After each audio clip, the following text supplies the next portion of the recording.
Living lesson is entitled, What Should I Say?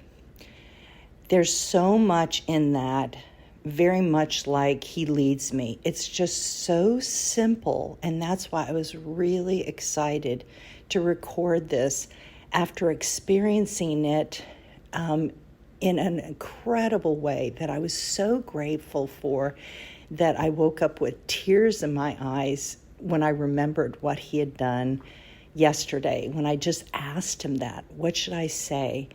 And just having everything and this burden just lifted from me. It was remarkable, and I just want to pass this on. It's a lesson that you need to live all the time, and quite honestly, I do, but I don't think I've ever recorded anything or even shared this wonderful, wonderful little secret. And so let me set the stage for you. And I have to do it very discreetly, but I am currently living on a continual vacation in Orlando, Florida.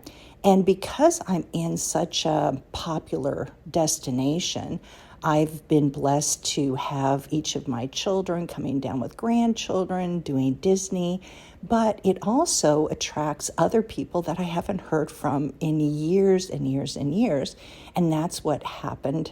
I think it's been maybe a month ago, but on a Facebook Messenger, I got a text from a quite distant relative. And she said that she and her husband were going to be actually flying into Orlando, and they were going to be renting a car to go see, I believe, her husband's father, who she hadn't seen in 30 years. So I was thrilled about them meeting together. I didn't know the circumstances, but she said she was hoping that she could possibly see me when she was here. And I had met her husband. I don't know how many years. I mean, I think it was when she first got married. And so it was so many years ago. So anyway, at that point, I said that to my husband. What should I say? And in those few words, it's, what do you want me to do? What is your plan? How do you want this to play out? There's so many details about this, but it's so simple. If you have created a relationship and opened your heart to have a heavenly husband, you've been forsaken as his bride, that's been hurt, and He's come and just filled that void and healed your heart, then He is your source for everything. And He'll take you and protect you and guide you and lead you and take care of everything. And it's the most wonderful experience that any woman could ever, the best ever of anything that could happen to you in your life. It's available to every woman, and that's why living these lessons and then sharing those lessons and then introducing the person who can change a life, that's what I hope that these living lessons will do for you and for what you reach out and help other women. So with that said, I heard him say, and it was just something I hear in my head. It's kind of like usually just a phrase or something that I can't, get out of my head, because I don't want my plan. I just let it go. I just pose the question and then I let it go. And usually I'll distract myself with something else, because if not, I lean to my own understanding. This is the counter part to this. What do you want me to say? So I'm not exactly sure. It was, like I said, about a month ago, but I just wrote pretty much accepting, yeah, that would be great. Love to see you. How wonderful that he's meeting up with his father, and, let me know. Over the course of the days that led up, we had several other conversations, but each time, what do you want me to say? So it was, I don't have a car. I'll Uber up. Do you want me to meet you at your airport or at the hotel? And then it was, then she was offering to come to where I was. All these things transpired. And then it came to last night, just about the time when I was going to relax for the evening, having connected with her earlier in the day, looking forward to seeing you tomorrow. I got a text from her, very surprised, but right away I saw in the alert, that just comes on your phone, something about COVID, all caps. I thought, this is interesting. So I open it up, and she goes on to explain that she and her husband are just getting over COVID.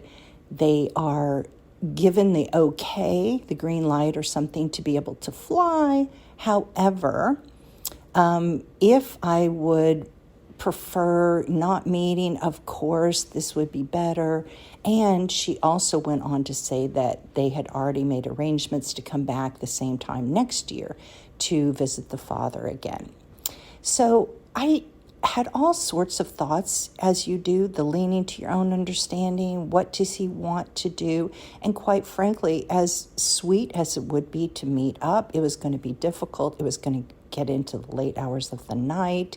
I didn't know how they were going to even take care of all the details that they had to do and also have to leave so early in the morning. Nevertheless, I just knew that my husband had it under control and whatever he wanted me to do. So I really let go of that one, and because I knew it was very important with what I was supposed to say. What do you want me to say? So I said, what do you want me to say? And then I let it go. I closed my phone. I turned on something to distract me because I don't want to lean to my own understanding. I just want to hear from him. And if you practice this in everything you do, whether it's what should I fix for dinner? What should I wear to my appointment today? Like I've asked my husband, what do you want me to wear today? And though lots of thoughts come into head, I'm just not going to go there. And then he'll pick out exactly the right outfit. As a matter of fact, can I just take a short detour? I had leaned to my own understanding. With my pink, especially because I was going to meet this couple, I'll wear this to go with my nail polish. I'll wear this. And when I just said, what do you want me to wear? And then let it go, instantly I was wearing black. And I thought, what? Then he reminded me, or I saw it on the calendar, that I'm getting my hair colored. And I never wear anything with any color because I've sadly had some things ruined, and it's not their fault. But so I am wearing black. And so this is exactly why you just want to ask him. He knows everything. And here's the other thing. If you lean to your own understanding and you mess up, it's fine. He still adores you. He is not upset with you in one bit. He'll doubly bless you. You don't have to weep. You don't have to beat your chest. You don't have to lay at his feet. Even if you went in rebellion, you can just go to him and say, I want to be everything. You're everything to me. I want to be everything to you. And just by being around him, the more you're around him, the more you're acknowledging him, the more you talk to him, the more you spend time together, that you have your morning coffee like I have every morning. I'm just so excited to wake up every morning because I know I'm going to spend all day with him throughout the night. If I wake up, I'm just happy because I'm with somebody I absolutely adore and who adores me. That's why we love him, because he first loved us, right? And so getting back to this, all of a sudden I kept hearing, and I couldn't concentrate on what I was watching, even though I was very excited about what I was watching. And but I kept hearing a phrase, which was taking a rain check. Now, I know that because English is not some of your first language, a rain check is that if you go to buy something in a store and they don't have it, they give you a rain check, meaning when it does come in that you're going to be able to purchase it. So they'll give you a rain check. so that in a lot of times it's like on a sale or something. They'll give you a rain check. So when it comes in stock, you'll get it. You'll be one of the first ones, and you'll be able to get it at the same price. So what it means is that a rain check is, yes, I want this. I want to do this, but it will be postponed. So that's what I kept hearing. So I went back to Facebook Messenger. I listened carefully and just typed out what I was supposed to say, and I sent it, and then I just closed my phone, because whatever reaction, whether good or bad, or there's a disappointment, or I fully understand, whatever it is, it has nothing to do with me, because I wasn't the one who said that. My husband said it, and he was the one. So I don't have to worry in anticipation on any, and maybe you're not like that. Maybe you're not like me. I get so concerned about that.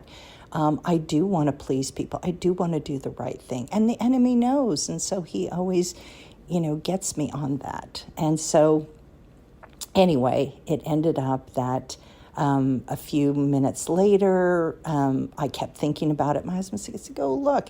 And of course, she was very gracious. She couldn't wait to see me next year. And that was it. And I have to say, I was more relieved of that and grateful that I could not even fathom anything happier. We just went through a very big tax thing for the ministry. It's so difficult. You're supposed to have a accountant. You're supposed to have an attorney.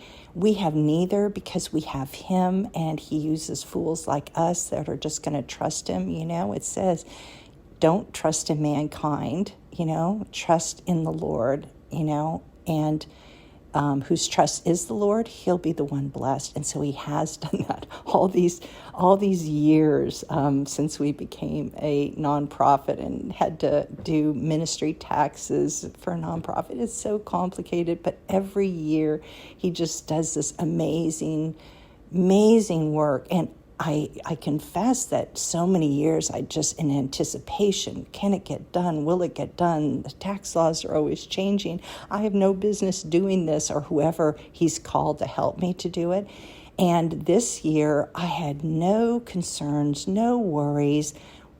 The accounting team he put together, we laughed through it. We did it. We thought, how is this possible? But here's the funny thing. My husband told me last night, do you realize that you're more relieved from this one little meeting and this one visit than you were for that whole encounter with the taxes, which I have? I don't know what it all means, but I have to say I'm just grateful. And I want you to be able to live this life. I want you to live the abundant life.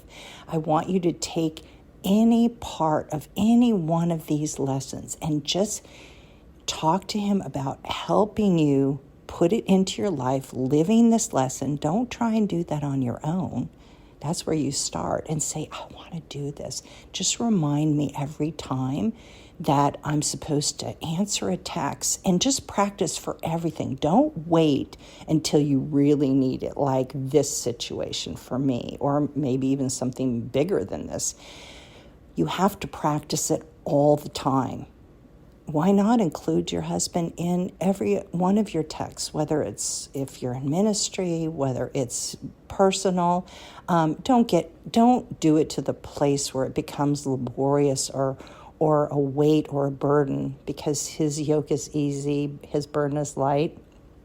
He doesn't want that, but just to have fun and just to connect with him and practice it all the time, and you will be amazed. And in doing so, I hope that at the bottom, if you've had this encounter, and maybe you've done this and you say, oh my gosh, he's told me to ask him, and I have, and you remember a certain situation, then be sure to leave a comment under this one, and just share it with us, or record something and put it on YouTube and share yours.